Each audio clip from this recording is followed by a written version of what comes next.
Everybody, welcome back to the Beyond the Peloton podcast. I'm your host, Spencer Martin from the Beyond the Peloton newsletter. I'm here with Andrew Vontz of the Choose the Hard Way podcast, a betterlab.io, a man of many hats. Today, he's our co-host. And we're bringing back Jonathan Kaplan from the Riding With newsletter. Jonathan, you previewed the Vuelta a España, the last Grand Tour we had many months ago. So we've brought you back in to get we explained to you last time that the Vuelta is perhaps the most interesting Grand Tour of the season. And then we're going to have to give you the terrible news that the Giro d'Italia, despite Italy being a wonderful country with many interesting things to do, is perhaps the most boring of the Grand Tours. But we'll get into that. Andrew, do you want to announce anything about the Better Lab? I've heard rumblings of potentially maybe a new product coming out. Well, the public beta is live and it is now in the Apple App Store. So if you're someone with an iPhone, please go check it out. Just search for Better Lab in the App Store. We help you build mindful science-backed practices to sleep better so you can do the things you love and have more fun doing them, like riding a bike. So please come check us out. Well, these guys are going to need the Better Lab at the Giro because they have 21 days of racing through Italy. And normally the course goes like they take a very literal, RCS takes a very literal interpretation of what a tour of a country should be. And they usually start in the south, often Sicily, and just go north to the Dolomites and finish in the Dolomites. Admirable and fun, I guess, from like an anthropological point of view. But what happens is you often just it builds to the third week. And I guess while that's a good idea and a noble thought, you often just get a bunch of nothing. It's just people sitting around waiting for the final week that they know is going to be really hard. I think last year was the worst example of that, where almost literally nothing happened in the GC besides Remco Evenepoel getting COVID and dropping out. And then everyone waited for the final uphill time trial where Primož Roglič won over Geraint Thomas by a small margin, I believe 14 seconds, but I'm not quite sure. This year, it's a little bit different. They start in Torino. We get mountains right in the first weekend. Hills on the first day, mountain finish second day. And then it kind of settles into a little bit of a normal rhythm. The odd quirk here is a lot of the hard days and 2 time trials are in the first 14 stages. And then it's a little bit of cruise control for the last week. I think my theory here is Tadej Pogačar. They were trying to entice Tadej Pogačar, like, hey, come to this race, get a 2-week training camp in where you crush everybody. And then you can do zone 2 for the last week, and then you're ready to go for the Tour de France. I think that's what happened. I'll just break down the stages. I have a little cheat sheet here. 7 mountain stages, 6 summit finishes, 7 sprint stages, or stages that I've said could be sprints, 5 hilly stages, 2 individual time trials. So I would say maybe the most boring route of the season. But the big problem is Tadej Pogačar. I have one serious GC contender, and it's Tadej Pogačar. If he doesn't crash, I don't see him losing. Andrew, tell me how anyone else wins this thing. Well, I think we learned that Pog has sized down, correct? He's on like a 48 centimeter bike. This is true, a 48 centimeter bike. And I believe he's about my height. It's crazy. Yeah. And he's also gone down to 36 centimeter bars. If you recall last season, he was running extreme canted brifters. That, of course, is now outlawed. At another time and place, I actually really would love to look into the bike specifications from the UCI for gravel racing. I wonder if they're going to start meddling in that area as well. But we're, of course, talking about the Giro. So we're talking about Pog on super, super narrow bars. He's on like a bike that would fit a 9-year-old. And he's going to be running like 190 millimeter stem. And as we know, he prefers at least 55 millimeter wheels on all stages. So he's basically riding around on a tiny sail with an incredibly long stem that he can barely control. I think that actually is the one factor that might mix things up.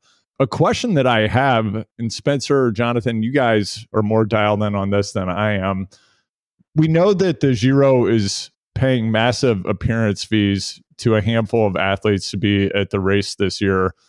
Would Pog still collect his full fee if he decided to bounce? If he said, hey, I'm going to do a 2-week training camp and leave, setting aside whether he might, run into some challenges with I don't know. There might be an organization in Italy he might have some problems with if that happened. But could you see him just collecting the several million euros he's getting to show and just walk after getting the training in? Andrew, just to be clear, that the organization you're referring to is the Catholic Church, right? Correct. Yeah, as we know, it's mandatory. Like Bernal gave the Pope a Pinarello, which I believe the Pope has subsequently sold or auctioned off or something. I saw that in the press a couple of months ago. But yes, of course, as someone raised in the Catholic Church, myself, I am referring to the Catholic Church. Yes. I'm sure Tadej now has a team of lawyers who make sure that every I and T is dotted and that there's no loophole for the race organizers to get around. So whether he crashes, gets a cold, can't finish, he gets paid. Yeah, so you're not the first person to ask this question, Andrew. I've definitely heard rumblings of this possibility of, after 15 days, climbing in the team car saying, 3 million euros feels nice. Glad I did that. Right. And then go into a training camp. The thing is, he's probably not going to do that because Tadej Pogačar loves fun. He's a killer. Above fun, yeah. He loves winning. And another good point someone raised with me, he's going to be, what would he be doing if he wasn't here?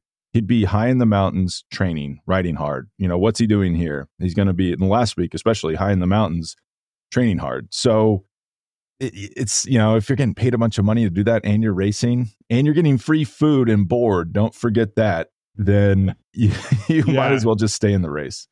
Actually, there was something I wanted to mention in the course of building this sleep company, the Better Lab. Some research that I've come across is really, it's quite interesting to think about in the context of athletes at the Grand Tour.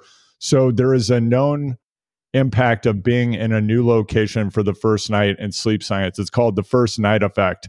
And it's an evolutionary biology program that all humans have, where you are in the first night in a new location, you are hyper vigilant. So your sleep is worse typically the first night in a new location, whether that's a hotel, you're traveling, you're camping.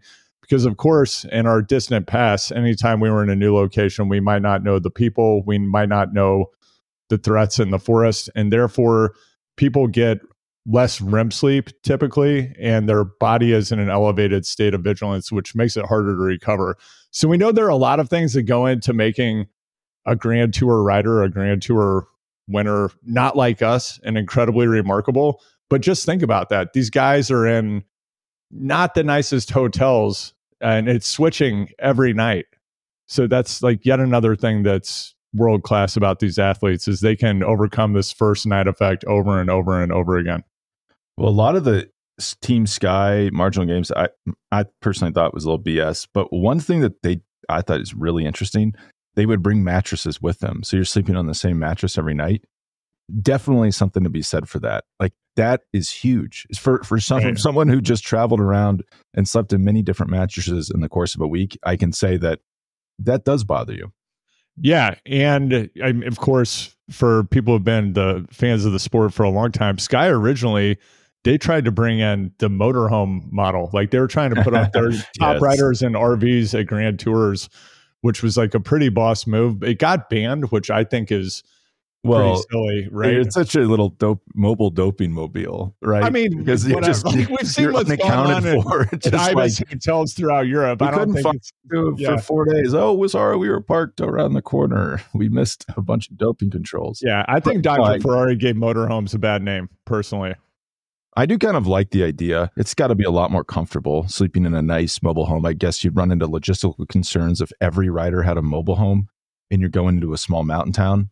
That could be a problem. But Andrew, also, so we're getting off track. On the small bike, he also has 165 cranks, which from someone who just buys their cranks down, I feel like I'm sitting up high and I'm a little more unstable. Yeah, you have a higher center of gravity. Was this in the article that came out recently? It was. I've been on 175s my entire life, back when it was like you need the leverage, you need the long crank arms. Yes. Now I own 4 different left side power meter arms, 3 of which are made by Stages, which is now out of business. So maybe this is the time to transition. But I've got a lot of sunk costs. I don't think I can go down. And now I'm feeling like I'm off the back. I might never go to the World Tour if I stay on 175s.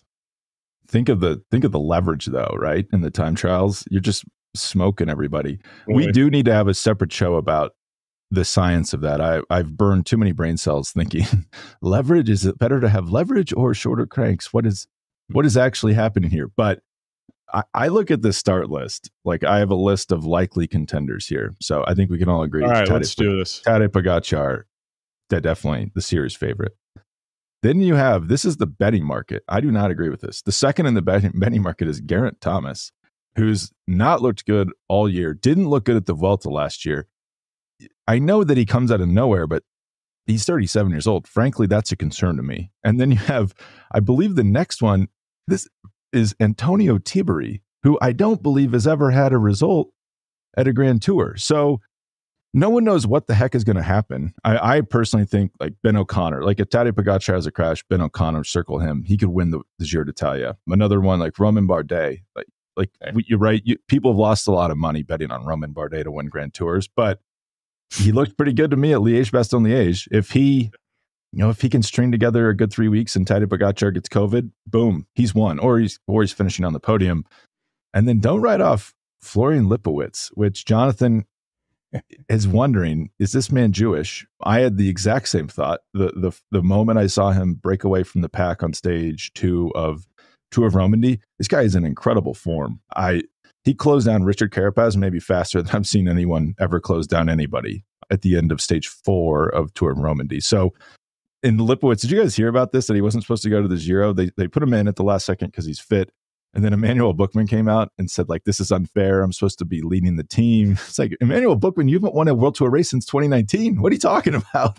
He's just coming into form. It's a slow burn. He's been doing the slow burn. Obviously, that stinks for him, but yeah. I don't think you're owed co-leadership of a really, really good team when you haven't done anything for many years. Yeah, he didn't win German championships, I guess. Right. A couple of other things that strike me about the start list, which I'm looking at right now. We are missing several recent winners. So Jai Hindley, I'm assuming, is a support rider at the Tour now, right? So insurance. Yeah. Yeah. Right. But he's not on the start list here. It looks like they did not have confidence in him winning both the Giro and the Tour in 2024. And then Theo Geoghegan-Hart also not here. What's going on with Theo? He's leading a little trek at the Tour. Oh, okay. Well, yeah. He's not going to win the Tour. Sorry. Well, actually, it's weird you say that because I thought this was a good route for him. A lot of time trials. Yeah. And it's I mean, maybe he thinks I'm just going to get smoked in the time trials by Tadej Pogačar, but it's time trials and a softer mountain course with a lot of steady climbs. I mean, you'd think that's pretty good for Theo. Right. And then we've got Tricky Dick, Richard Carapaz, also not here. I'm assuming he's going to be EF's GC rider at the Tour, which he also will not win. I do personally, Carapaz is my pick for gold medal Olympic road race. I've said this before. I actually think he's going to win.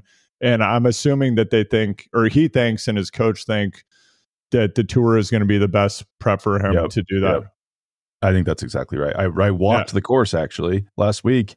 Any insights, Spencer? It's hard. It's harder than I think people think it's going to be.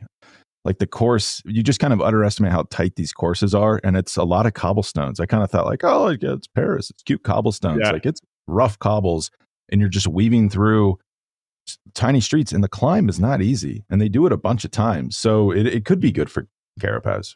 Yeah. And then it is funny to look at teams that have had this strong GC focus and suddenly they don't have anyone in the race who's going to win the race and they're not racing for the GC.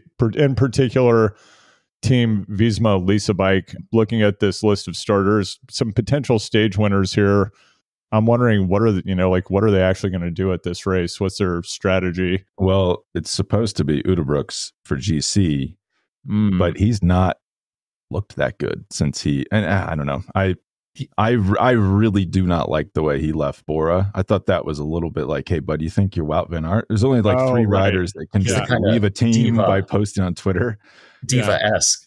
Yeah, and I think it puts a lot of pressure on you, and he's not lived up to that pressure so far. Yeah, and then looking at Soudal Quick-Step in the past, Remco has been stuck in the Giro. I'm assuming we're going to see Remco at the Tour, right? Oh, yeah. Yeah. Right. I mean, maybe. I guess. I mean, I don't know. Like, what's? Yeah, he's not ready. He was in the pileup. I don't remember the extent of his injuries. He just had a collarbone, right? It's collarbone, and I believe it was also shoulder blade. So what is that? Scap down. Okay, so he's almost on the Wout level, and then that's interesting. And then it's also come out in the past week. Sepp is the Visma Lease bike leader at the Tour, ostensibly. Is that correct? He's the beard for.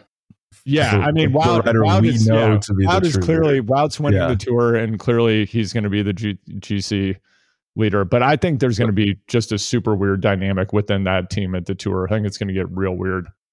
Wout has been aggrieved for like the past 4 years, I think. Yeah, and I feel like this is his year, and then it's going to get real weird. And so can you recover from a broken collarbone that quickly? Oh, Spencer, come on, speak on this. Yeah, it's shocking, actually. So it sucks. Breaking your collarbone sucks. Like, it hurts so bad. You think, like, I'm going to throw up. I can't even stand the pain. And then they do surgery, and you feel fine. Like, it's shocking how, like, you get surgery the next day, and you feel like $1 million.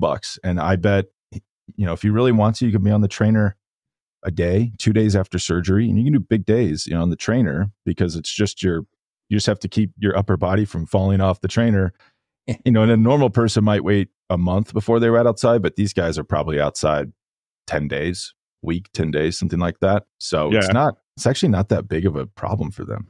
Jonathan, are those your Microsoft Teams notifications that are coming in? Those are Signal, and I closed Signal. I don't know what to do. It's beyond irritating. Sorry. It's not very tight OPSEC from Signal. It's a loud audible sound. Yeah. I had a question for you guys. I don't remember if we discussed this, but study dropped this week, the day-by-day periodization strategies of a Giro d'Italia podium finisher. It came out in the Journal of Sports Physiology Performance. I'm assuming that are you guys familiar with the study? Did you go check it out? I checked it out. All right. I'm assuming this is Geraint Thomas because it refers, right? This guy's like doing zone 1, zone 2, 9-hour rides for 4 months and not competing, which I'm assuming and they broke it down into just 3 training zones. So this is really the Steven Seiler polarized approach where you have stuff that's sub-threshold, threshold, and then above threshold. Those are the 3 categories in the 3-zone model.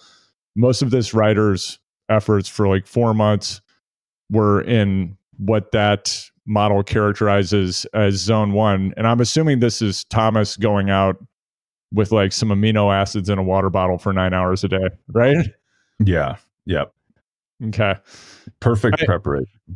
Yeah, but I'm really curious, of course, to see what Thomas does. If Pog on his 36 centimeter bars goes down, I'm assuming Thomas is probably still on like 44s, like he's pulling up to the pub. Right? I mean, he's talked about like, oh yeah, somebody changed they lowered my seat post like 2 inches. I didn't even notice. I don't think the guy cares about equipment at all. I have like really wide bars on my gravel bike, and it does feel like you're in a station wagon. That's like the best way I can describe it. And I kind of hate when people are like, they don't understand the Italian climbs are steeper and the descents are tighter. But like, I rode stage 16, like I rode bits of it over multiple days. The descents are very, very, very, very tight, and steep, like shockingly steep. These guys are clearly used to, most of them live on the Riviera, so they're used to roads like that. But the thing about the Giro that everyone forgets every year, the weather is terrible. Like, it is going to be pissing rain and cold. And if you're on 37 centimeters bars coming down the Stelvio and you have 150K left to race, like I wouldn't want to be on tiny bars like that. But maybe Pog doesn't care, and he's a great bike handler. What do you think, Jonathan? Well, that's what I noticed. I mean, so last year, right, all the controversy around the Giro was they had 3 time trials. This year it has 2. Last year, the weather sucked. The race looked terrible on television. In fact, I remember Joe Dombrowski posting this image on Instagram. It was like BRR icicle, like it was kind of a good pun. And he told, I think he wrote in that Instagram post that he had never been so cold on a bike. So the race looked unpleasant. It looked unpleasant. It looked unpleasant to be there. It looked unpleasant on television. Of course, when the weather turned nice, it looked much better. And then the other thing, Spencer, you talk about these hockey stick stages, and I know that there are a lot of like really big, like stage 15, stage 20. When I was looking at pro cycling stats, there are 4 stages with more than 4,000 meters of climbing, 2 stages with more than 3,000 meters of climbing, plus the 2 time trials. But I looked at some of those stages, and like the big climbs were in the beginning with these massive descents. And then some of them looked like there was more elevation loss than gain. I'm just curious how you guys think that's going to affect, sorry, I should drop the we're trying to cut those out. How does that affect the race? Who does that give advantage to? I would say right off the top, it's stage 17. I'm looking at that. They start in Selva, they go over the Pass of Sella, but they go over the easy side. And then you're descending, when you do that climb and you kind of descend down back into the Italian speaking parts of Italy, it's like this long valley. So you're getting a lot of recovery. I think to answer your question, this is good for the breakaway. You're going to see a lot of breakaway wins in the final week. I think when they drew this up, they maybe thought, there'll just be this beautiful GC battle, because these are hard stages, like stage 15 through 20. All really tough stages in the Dolomites. They have Bassano del Grappa. They do Monte Grappa twice on stage 20. If you've ever done that climb, it's no joke. Like 8% average for 20K. So what is that? That's like 13, 14 miles at 8%. Imagine that. Like I don't think a climb like that exists in the US, and they do it twice. But I think this is going to be breakaway city, because I think the GC is going to be wrapped up. And what we saw at the Tour of the Alps that I think confirmed this, you saw teams racing for second and third. At the Tour of the Alps, going all in to defend their podium places. You're going to have riders defending 8th place like it's their 7th Tour de France win. It is going to be a knockout battle for 9th and 10th place, because with this, let's just go ahead and say it. It's a weak start list in the GC sense. You're going to have guys get 9th, and it's going to be their best result ever, and they're going to get a fat contract because of that, because people are going to say, ooh, he's a GC rider. Like Joe Dombrowski, like the stars align for him on a race like this. He's not in it, he's retired. But if he was, he gets 9th place. That's career changing for him. So I think you are going to see a lot of people riding really conservatively, and then you're going to see breakaway wins on those mountain stages, especially with the early climbs, because you can get a nice gap there. Right. I can't wait to see if we get a Quintana win. Oh my God. Right? Others are saying that. Quintana is in the race. And God. There's going to be some drama on that team as well, because we've got Quintana, we've got Gaviria. Wow. There's going to be some action over there. And then just based on what you described for the parkours, do we think Caleb Ewan makes it to the end of this race? No. But I almost think by design. I think he drops out second rest day. Yeah, no matter what happens. Do you see him winning a sprint? No, unfortunately, I don't, because there's a man named Jonathan Milan at this race, and this race was made for Jonathan Milan. These sprint stages, like this is RCS thinking. We have a beautiful Italian man who could be front page. He actually will not be front page on La Gazzetta. It will be 8 pages of soccer, and then Milan on page 9. But he could have a really good race. And then you know what's weird about UAE? This is one of the weirdest things. They brought a sprinter to this race. Juan Sebastian Milano, good rider. Like I would say better chance of winning stages than Caleb Ewan. Why would you bring a sprinter to the first leg of a historically hard Grand Tour double? I don't understand that at all, unless they're just so confident and they think, we're going to be so far ahead that we just want to win more stages, because Pogačar can't win every stage. Maybe there's a Cipollini fan in management. That's all I can think. And we'll let you cook in a second, Jonathan. We brought you in as our American correspondent, because I am admittedly actually pretty bad at talking about American riders. But one more thing about the route is a lot of time trials, but you go back to 2019. Do you guys remember this race? Richard Carapaz wins. Goofy race to go back and watch in retrospect, because they're just letting him take chunks and chunks and chunks of time, not chasing him. Really time trial heavy course. So you don't really just want to look at it and say like, the Giro defies logic. Like races with not a lot of time trials can be decided by the time trials. Races with a lot of time trials can be decided by the climbs.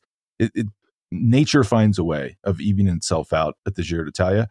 and I'm not saying this is going to happen. I just want to put it out there. If Nairo Quintana's feeling it and he's getting in breakaway after breakaway after breakaway, and UAE says, we're not going to chase this guy, you're going to start to see, is Quintana climbing in as a GC threat, especially with that time trial done on stage 14, because then he's got the final week just to go breakaway. Realistically, though, is he even fit enough to get in the breakaways? I've not seen anything from him that would suggest that. I'm going top 5. That would be unbelievable. Yeah, Quintana's. We're going to see Quintana top 5, and he's not eating any magic steaks, if you know what I mean. It's just going to be bread and water. Yeah, I think that seems to not be agreeing with his digestive system, like the steaks were. You don't have to eat the steaks anymore. You can find the drugs in the drain sinks, in the piping, in the kitchen sink. Yeah, I don't know how our entire team of record-setting swimmers, why was their hotel infested with performance-enhancing drugs? It's so weird. We can't find the answer. Not that. But Jonathan, I've never even heard of this drug, TMZ. I mean, a lot of these drugs. I can just go shoot up with some clenbuterol, stop eating. I mean, I might be able to do like an elite, 50 plus Masters crit and stay in the top 10. Yeah, you're lucky. Incredible. In the Mid-Atlantic, I could do it. With some coaching from Zach and, help from you guys. Yeah. I'm all over that. Well, yeah, I'm all about raising the FTP in the Mid-Atlantic. You could just be soloing off the wins on these. In the 50 plus category. Okay. Sorry, Andrew. What were you saying? Listen, guys, let's get refocused. I'm going to kind of draw your attention back to the start list for a moment, if you don't mind. I think we're going to see a Quentin Ehrman's stage win. I'm just going to say it now. Like, that's a name that's jumping out to me over there in the Alpecin de Koenig list. I think he's due. He's a strong fella. He is due. It's funny, adjacent to him, I was looking at Magnus Sheffield as a stage winner as well. I guess, and we know Geraint Thomas doesn't like his teammates to win. Do you remember that from Unchained, where they're like, yeah, we're going to send Pidcock in the breakaway? Oh, yeah. Why? Oh, I mean, why would you do that? I think that also has to do with, he knew that GC Pidcock was on the rise, and that, I mean, we're going to see it at the Tour this year, of course. But I mean, when you mentioned Jonathan Milan, I, of course, just think of Jonathan Milan as, like a Ghana clone, but we know Ghana is not going to be off the leash and going for stage wins, right? We're going to see hill climber Ghana. Yeah, unfortunately, he's going to be chained to Geraint Thomas. Yeah. And then even look at like Marco Frigo on Israel Premier Tech. Like, this is this guy's Super Bowl. He's going to be in all these breakaways, trying to collect stage wins. I listened to Geraint Thomas's podcast last night, and I have to say his respect for Magnus Sheffield as sort of this young. He just made a point that he's much younger, much less experienced, and I think Luke Rowe, or the host, asked if he was going to put his arm around him, give some advice, and I think Thomas was like, "No, I'm not doing that. He can learn the hard way. Tough love." Yeah, that's how it's done over there in the capital of marginal gains. Who do you guys see as the drone hopper in this race? Yeah, right, because we don't have drone hopper. We don't have drone hopper. I mean, pour one out for the homies over at drone hopper tonight.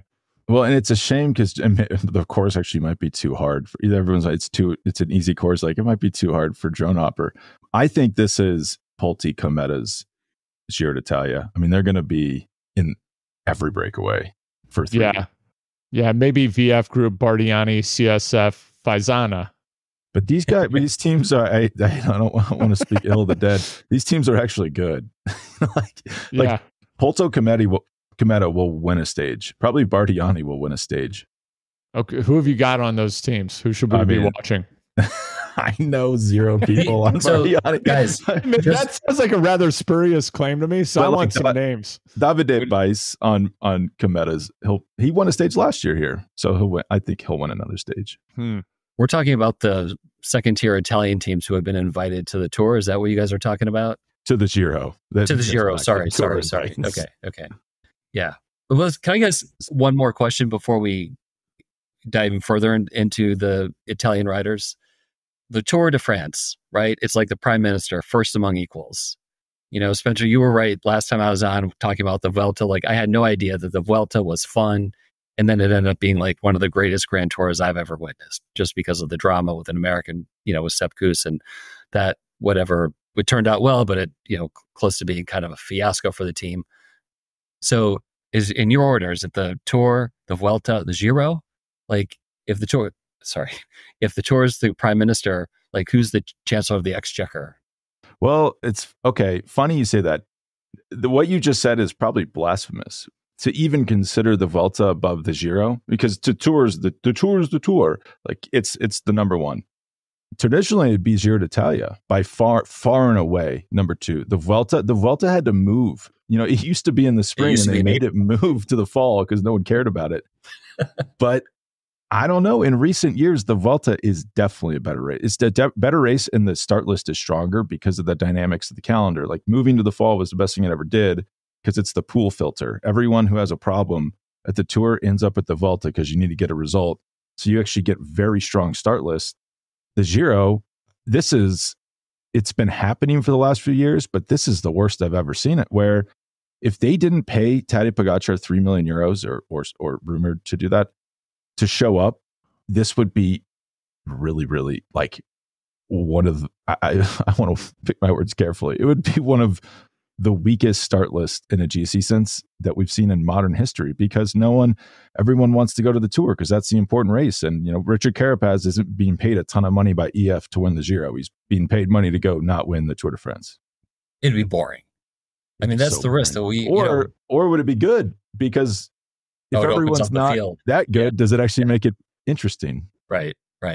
Speaking of interesting, go ahead, Andrew. I was just going to say, I mean, I think that this race only becomes interesting if there are enough opportunities for people other than Pog to go for really dramatic stage wins, or if we get in some of those scenarios that have become increasingly common, where we have the breakaway that almost gets caught in the final 500 meters. Like, if we get a couple of those, which that would be pretty exciting. I just have this feeling Pog is going to steamroll this field. UAE is going to control what they can, and then we're going to have a lot of leash to a handful of breakaways, and that's perhaps not going to be the most exciting race in the world. Also, in the absence of Wout, just like, wow, the GC picture here is just bleak. It's just like not a lot of drama. I mean, respect to Geraint Thomas with those, 0 carb 9-hour rides earlier in the year. Maybe now is when he really starts to rise and takes it to Pog. I don't think that's going to be the case, though. On the other hand, 36 centimeter bars, he goes off the road.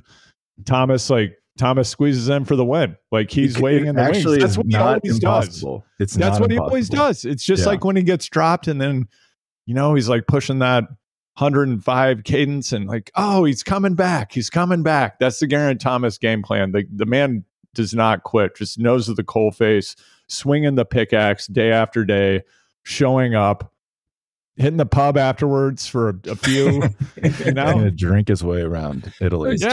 He's on the table doing the podcast too. Yeah, I mean, he's definitely going to be in the disco at the end of this race. Let's put it that way. I mean, there's a reason he's plus 700 and so far above. The guy hasn't shown form in a year, and he's nearing 40, and we're like, he could do it because he could. Being drunk for a month, and he's still the second favorite at this race. And he was at Disneyland for a couple of days, which is enough to suck the life out of any pro athlete, or actually any American, anybody. Yeah. Go ahead, Jonathan. The Americans. I mean, first of all, we'll let you cook. You have to say, I mean, it's been an incredible season for a couple. I mean, a lot of them. I mean, Will Barta won a stage race. Luke Lamperti, first season. Kevin Vermarke, what was he? I think he was 7th yesterday or 2 days ago in Germany, 5th at one of the bigger classics. Larry Warbass, and but then the ones who won't be there, Matteo Jorgensen and Brandon McNulty have been crushing it. And then of course there's your friend Riley Sheehan, who turned up. Well, I mean, it was an incredible finish, 3rd place. I mean, it was awesome to watch. Yeah, from disruptor to disruptor. To disruptor. I talked to explain the inside joke to category creator. Riley said this himself after the race, but so I can say it. I'm not calling him out. If he was positioned correctly yesterday, he wins a World Tour race in his Neo Pro season, which is he might be having the best Neo Pro season from an American rider ever. Well, behind Lance Armstrong for sure, and maybe Greg LeMond. So third best of all time. How old is Riley? How old is Riley now? I think he's 22 or 23. The only person actually that I could find that would maybe give him a run for his money is Magnus Sheffield. You forget how good he was in his Neo Pro season. But Riley Sheehan's not at this race. This is a trap. Yeah. It's Riley Pickerel, who is on the same team and from the same continent. But you mentioned Kevin Bermarca. He could win a stage here. This is almost a perfect Grand Tour for him. And he works very hard for Romain Bardet. I mean, they're very close. They're good friends. He has a huge amount of respect for him. And I think if he's in position to, for second or even first, if something happens to Tadej, I think Kevin will work his heart out for the guy. Or Romain Bardet drops out first rest day, and then Kevin Bardet is in the breakaway for. Yeah, right. Could go either way. The other thing, it's not historical, but you'll have your third. Nadav Reisberg is the third Israeli to do a Giro, so he's part of the Israel Premier Tech squad. Who are the first two?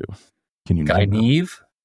Hey, stay with me. Guy Neve, who has since retired, is the first Israeli to do the Tour de France, and Guy Segiv, who is sort of at the end of his career and suffering from a bit of an illness and hasn't raced much this year at all.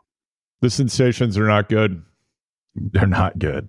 They're not good. But can you imagine if Florian turns out to be Jewish? I mean, I'm going to have a field day. Well, even if Florian is not Jewish, let's say he has a good race here, he should just never comment on it, because then Israel Premier Tech will give him a massive contract to go race for him. Just let people think you're Jewish, Florian. All right, that's the end of my analysis. That's as far as it goes. But on the note of Florian, I've got a toast date in 2 minutes. I got to go make some toast. But on the note of Florian, so he comes out of nowhere at Romandy. I'm not afraid to admit, I don't think I'd ever heard this man's name. I do think you could see this feels like the type of Grand Tour to me. And when you look at the age of a lot of these contenders, like Geraint Thomas and Caruso, like these are men nearing the age of 40 years old. Bardet, not that old actually, but he's been around a long time. You could see young riders come up and you think, I had no idea that rider was that good. I guess that's why Antonio Tiberi is so highly rated in the betting market. I personally don't think he's a good enough climber, but you'll see young riders who you think, wow, I had no idea they're capable of that. And now they're on the podium at a Giro d'Italia. Or Alexei Lutsenko will win the race. That would be my wild card. The Lutsenko hive stand up. There's dozens of us. Last words, Andrew? It's going to be I think that, we're kind of characterizing this as a done deal. This is what's exciting about bike racing, right? Like this, it's not something unexpected is going to happen. The ground is undefeated. Gravity kills. Like, we'll see what happens in this race. And it's going to be an exciting one. Quintana, top 5. We will be back here in a week or two saying, I can't believe X just happened. That is the constant of a Grand Tour, is you're often shocked. Last words, Jonathan? I just think this is the beginning of a great 4.5 month period where you have the 3 Grand Tours, the races in between. But if you're a sports fan, you have, the French Open, Wimbledon, US Open, the Olympics. I mean, this is like, there's so much out there to consume. I think it's going to be a great period. And Spencer, what have you got?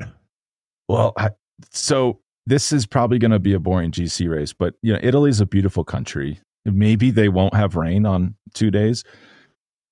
I find it to be an endlessly interesting country and beautiful, and I will just try to enjoy the ride through it. I just let's not be so nitpicky about this is the most boring Grand Tour I've ever seen. Just enjoy the ride.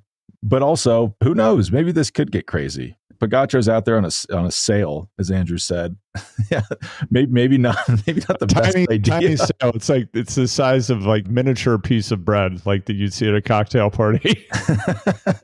You give someone just a blind test, like you're on 165 cranks with 55 millimeter wheels on a 48 centimeter bike.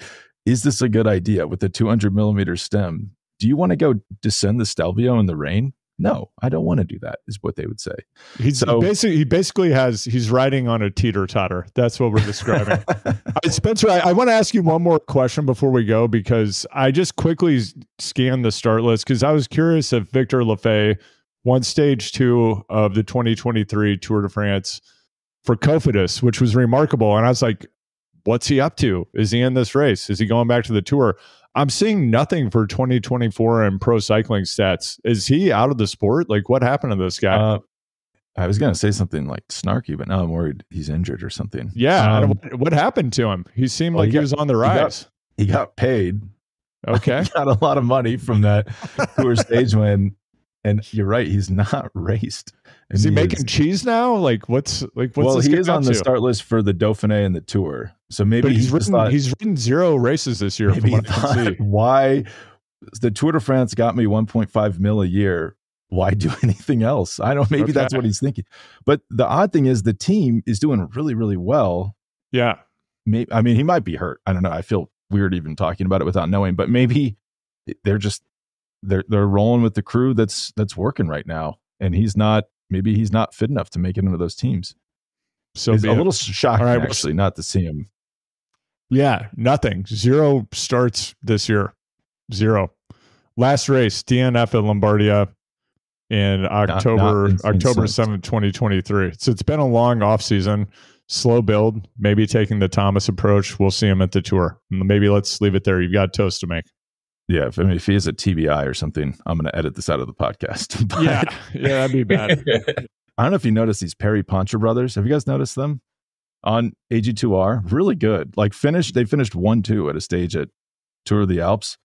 Like they market corrected Victor Lafay. Like, we got these 2 brothers who are crushing it. We don't need Lafay. But I'll let you guys go. Thank you for joining, and we'll be back after the weekend. It's going to be an interesting weekend. That's the positive of this Giro. You're going to get action right away. We'll be back early next week to break it down. Hopefully, Tadej Pogačar is still in the race. Thanks, guys. Talk to you later. Thanks. In the US, the race will be on the streaming app Max. So if you have that, it's just right under there on the BR Sports tab. And it's an exact clone of what they have in Europe on Eurosport and Discovery Plus. It will be almost identical to what you had with GCN Plus last year. So there's no loss of coverage.